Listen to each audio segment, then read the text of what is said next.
Welcome to IAS Academy. Prior to the 2022 preliminary exam, we will cover 15 previous year MCQs daily in a video. That is a total of 2500 plus MCQs before the exam. So, let's start the session. Our first question is, who among the following laid the foundation of Rashtrakuta Empire? Options are Amoghavasha, Dandidurga, Dhruva and Krishnavan. Here answer to this question is option D, Dandidurga. Dandivarman or Dandidurga was the founder of Rashtrakutas dynasty. He defeated Chalukyas of Badami. The Rashtrakuta was a royal Indian dynasty, ruled large part of Indian subcontinent between 6th and 10th centuries. Rashtrakutas were originally known to be the feudatories of the western Chalukyas of Vadapi. Dandidurga occupied all territories between the Godavari and Vima. He is said to have conquered Kalinga, Kosala, Kanchi, etc. and occupied Maharashtra by defeating Chalukya king Kritivarma. Dandidurga was succeeded by Krishnavan. Krishnavan constructed Kailasa temple in Ellora. So her answer to this question is option B, Dandidurga. Question number 2. The shaded area in the above map shows Empire of. Options are Alauddin Khilji, Muhammad Tughlaq, Shah Jahan and Aurangzeb. Here answer to this question is option C, Shah Jahan. In the map, Golconda and Bijapur are not part of the empire. So answer is Shah Jahan. If it's part of the empire, then answer must be Aurangzeb. After Jahangir's death in 1627, Shah Jahan reached Agra with the support of the nobles and the army and ascended the throne. As a king, Shah Jahan expanded the military and promoted the production of arms. He annexed several territories. Shah Jahan launched a prolonged campaign in the northwest frontier to recover Kandahar and other ancestral lands, but was unable to control Kandahar. His Deccan policy was more successful. He defeated the forces of Ahmednagar and annexed it. Both Bijapur and Golconda signed a treaty with the emperor, but his son Aurangzeb annexed Golconda and Bijapur. So her answer to this question is option C, Shah Jahan. Question number 3. After returning from South Africa, Gandhiji launched his first successful satyagraha in options are Chauri Chaura, Dandi, Champaran and Bardoli. The answer to this question is option C, Champaran. Gandhiji returned to India in January 1915 after gaining experience in South Africa with his agitational methods. The first satyagraha movements inspired by Gandhi occurred in Champaran district of Bihar in the year 1970. Champaran, a district of Bihar, where tens of thousands of landless serfs and poor farmers were forced to grow indigo and other cash crops on 3/20 part of the total land. These goods were bought from the farmers at very low price, leaving them in extreme poverty. British government levied a heavy tax on them and insisted on increasing the rate. So the peasants in Champaran revolted against the government in indigo plant cultivation in 1914 and in 1916. Rajkumar Shukla, who was an indigo cultivator, persuaded Gandhi to go to Champaran. Gandhiji arrived in Champaran on 10th April 1917 with a team of eminent lawyers. Gandhi's win in Champaran made him a hero among the masses and existing leadership, who were already his admirers for his work in South Africa. So this set a stage for him to take patterns of movement until its success. Champaran Satyagraha was the first to be started, but the word Satyagraha was used for the first time in anti-Rowlatt Act agitation. So her answer to this question is option C, Champaran. Question number 4. The last major extension of British Indian territory took place during the time of. Options are Dufferin, Dalhousie, Lytton and Curzon. Here answer to this question is option A, Dufferin. Lord Dufferin was the Viceroy of India from 1884 to 1888. In 1852, Britain annexed Lower Burma following the Second Anglo-Burmese War. In 1885, Dufferin ordered the invasion and final annexation of Upper Burma. Then, Burma becomes a province of British India. Then later in 1935, Burma was separated from India. So her answer to this question is option A, Dufferin. Question number 5. Where is the famous Vijayawatala temple having its 56 carved plus emitting musical notes located? Options are Belur, Bhadrachala, Hampi and Srinagar. The answer to this question is option C, Hampi. Hampi, also referred to as the group of monuments at Hampi, is a UNESCO World Heritage Site located in East Central Karnataka. Hampi was the capital of Vijayanagara Empire in 14th century. The Vitala temple is the most exquisitely ornate structure on the site and represents culmination of Vijayanagara temple architecture. It was built in 15th century during the rule of Devaraya II. It's a fully developed temple with associated buildings like Kalyana Mandapa and Utsava Mandapa. It is one of the 3 famous stone chariots in India. The other 2 chariots are situated in Konar and Mahabalipuram. The Ranga Mandapa is one of the main attractions of Vitala temple. The large mandapa is renowned for its 56 musical pillars. The Vijaya Vitala temple in Hampi has 56 musical pillars, also known as the Sarigama pillars. Sarigama are the 4 of the 7 musical notes. The pillars produce musical tones when struck with a thumb. It sounds like bells ringing. So here answer to this question is option C, Hampi. Question number 6. Which one of the following is present in largest amount in terms of percentage by mass in Earth's crust? Options are silicon, oxygen, carbon and calcium. The answer to this question is option B, oxygen. Oxygen is the most abundant element in Earth's crust in terms of percentage by mass, that is around 46%. Scientists estimate oxygen comprises nearly half of the mass of crust. It also accounts for 21% of Earth's atmosphere. Major constituent elements of crust are silica and aluminium, and thus it is often termed as Sial. Silicon, the second most abundant element in Earth's crust, around 28%, and aluminium is the third most abundant element in Earth's crust, around 8.23%. So your answer to this question is option B, oxygen. Question number 7. The canal carrying capacity of Farakka is, options are 75,000 cubic seconds, 70,000 cubic seconds, 40,000 cubic seconds, 35,000 cubic seconds. The answer to this question is option C, 40,000 cubic seconds. In 1951, India had initiated the construction of Farakka barrage. It was on the river Ganga, which flows from India into Bangladesh, where its primary distributary is known as River Padma. In 1975, the barrage was finally operationalized. The reason for India to establish barrage was to flush out the silt of Bhagirathi Hooghly River to ensure smooth operationalization of Kolkata port. Farakka canal has head regulator gates for diversion of approximately 40,000 cubic seconds of discharge into feeder canal. Ganga Water Treaty between India and Bangladesh signed in 1996 is an agreement to share surface waters at Farakka barrage. Back in February 2019, the government had unveiled a project to redesign the navigation lock at Farakka barrage to create a fish pass for Hilsa. So her answer to this question is option C, 40,000 cubic seconds. Question number 8. Which one of the following pairs is correctly matched? Option A, take Jammu Kashmir. Option B, Jodha, Madhya Pradesh. Option C, Sandalwood, Kerala. Option D, Sundri, West Bengal. The answer to this question is option D, Sundri, West Bengal. Sundarbans is a vast contiguous mangrove forest ecosystem in the coastal region of Bay of Bengal, spread over India and Bangladesh on the world's largest delta of Ganges, Brahmaputra and Meghna rivers. It contains world's largest mangrove forest. The Sundri is the most abundant trees in this forest. Sundarban got its name itself due to abundance of Sundri trees in this area. This forest is a significant factor in the timber industry as they provide timber and firewood. Palm and coconut trees beautify the coastal strip with its greenery. The mangrove forest is also referred to as tidal forest because this forest can live both in salt and fresh water. It can survive in tidal regions as well. The tidal or mangrove forests grow by the sides of the coast and at the edges of the deltas. The Sundarban Delta is the only mangrove forest in the world inhabited by tigers. It's a World Heritage Site and a Ramsar Site. So her answer to this question is option D. Question number 9. Consider the following statements. Statement number 1. The Sustainable Development Goals were first proposed in 1972 by a global think tank called the Club of Rome. That is incorrect. Statement number 2. The Sustainable Development Goals have to be achieved by 2030.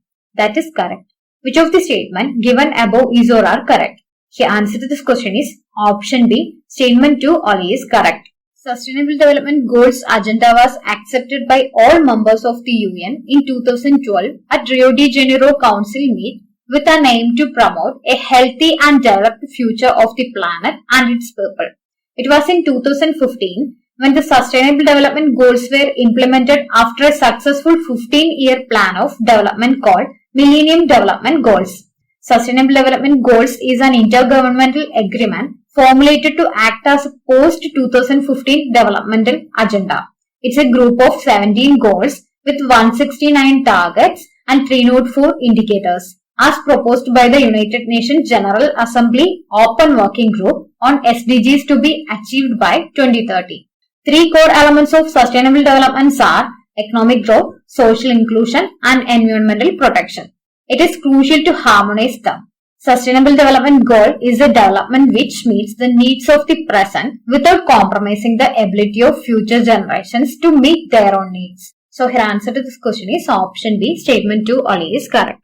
Question number 10. Who among the following was the chairman of Union Constitution Committee of the Constituent Assembly? Options are B.R. Ambedkar, J.B. Kripalani, Jawaharlal Nehru and Alladi Krishnaswamy. Here answer to this question is option C, Jawaharlal Nehru. Idea of the Constituent Assembly was first proposed in 1934 by M.N. Roy. However, the actual Constituent Assembly was formed in 1946 on the basis of Cabinet Mission Plan. Chairmen of different committees of Constituent Assembly were Drafting Committee presided by Dr. B.R. Ambedkar, Union Constitution Committee, Union Powers Committee and States Committee presided by Jawaharlal Nehru, Steering Committee and Rules of Procedure Committee presided by Dr. Rajendra Prasad, Provincial Constitution Committee or Advisory Committee on Fundamental Rights, Minorities and Tribal and Excluded Areas presided by Sardar Vallabhbhai Patel. So the answer to this question is option C, Jawaharlal Nehru. Question number 11. Consider the following statements. The Parliament cannot enlarge the jurisdiction of Supreme Court of India as its jurisdiction is limited to that conferred by the Constitution. That is incorrect. Statement number 2. The officers and servants of Supreme Court and High Courts are appointed by the concerned Chief Justice and the administrative expenses are charged on consolidated fund. That is correct. Which of the statement given above is or are correct? The answer to this question is option B. Statement 2 only is correct. The statement 1 is not correct as according to Article 138 of the Constitution, Parliament can enlarge its jurisdiction and powers of the Supreme Court with respect to any of the matters in the Union list. Whereas, Supreme Court jurisdiction with respect to any other matter can be enlarged by a special agreement between Government of India and Government of the concerned state if Parliament by law provides for the exercise of such jurisdiction and powers by the Supreme Court. So here answer to this question is option B, statement 2 only is correct. Article 146 says appointments of officers and servants of Supreme Court shall be made by Chief Justice of India. And administrative expense of the Supreme Court in respect of officers and servants of the court shall be charged upon Consolidated Fund of India. Article 229 says appointments of officers and servants of High Court shall be made by Chief Justice of High Court or such judge or officers of the court as he may direct.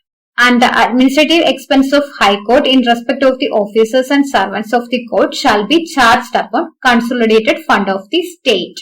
Question number 12. Consider the following statements. Statement number 1. There are 25 High Courts in India. That is correct. Statement number 2. Punjab, Haryana and Union Territory of Chandigarh have a common High Court. That is also correct. Statement number 3. National Capital Territory of Delhi has a High Court of its own. That's correct. Which of the statement given above is or are correct? Here answer to this question is option C. All the statements are correct.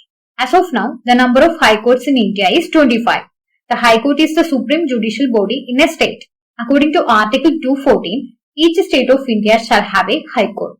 However, Article 231 also mentions that Parliament may by law can establish a common High Court for 2 or more states or for 2 or more states and a union territory. There are 25 High Courts in India, 6 having control over more than one state or union territory. Delhi has a High Court of its own among the union territories. Each High Court shall consist of a Chief Justice and such other judges as appointed by the President of India. So here answer to this question is option C. All the statements are correct. Question number 13. What is the purpose of Vidyanjali Yojana? To enable the famous foreign educational institutions to open their campuses in India.